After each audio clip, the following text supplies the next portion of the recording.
नमस्कार, आम लाल बहादुर शास्त्री सरकारी उच्च विद्यालय नवम श्रेणी छात्री। आम 5 जन छात्री मिसी ये प्रकल्पटी को तैयारी करूँ जार नाम हूँ वर्षा जल संरक्षण।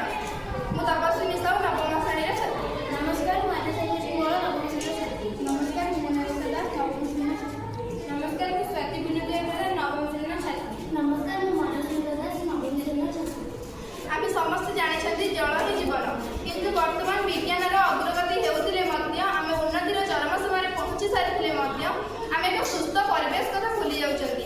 जो परिवेश जलर अधिक परिमाण व्यवहार करा जलर अपचय संरक्षण करने परिवर्ते जल को अधिक परिमाण अपचय तेणु आम एक क्षुद्र प्रकल्प माध्यम किपरि भाव में गोटे माध्यम जल को संरक्षण कर रखिपर से विषय आम प्रकल्पटी को कर आम यही प्रकल्पटी अधिक पंजाब और हरियाणा और राजस्थान में करें अधिक उपयुक्त है मन कराए।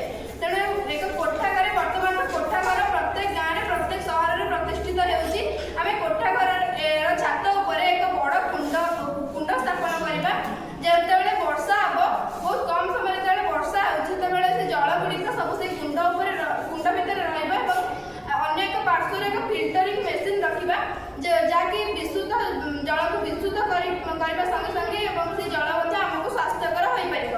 तेणु से फिल्टरिंग जल फिल्टरिंग हो सारापर अनेक कुंड को जीव कुंडर विभिन्न प्रकार कार्य लगिपर जपरिक जलर अभाव समय आमर सब कार्य करपरिक पाक आदि कार्य शौच कार्य और बाड़ी बगीचे पानी देवाठ आरंभ कर बिल बाड़ी शस्य उत्पादन ठीक से हो पार। तेणु आम प्रकल्प माध्यम ये कहूँ कि समस्ते जल को संरक्षण करूँ, कहीं भी जल को अत्यधारे अपचय करूँ ना, कहीं जल बहुल सृष्टिनाश जल विहुने सृष्टिनाश।